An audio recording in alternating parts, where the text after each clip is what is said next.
We have an electric fire at Treetops House, which is located in the lounge. To use this, you just locate the top panel.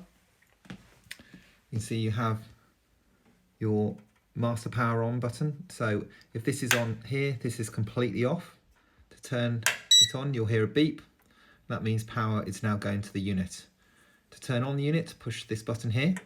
This light will come on, and you'll also see the front will ignite. To turn on the heater, you just push the power button here.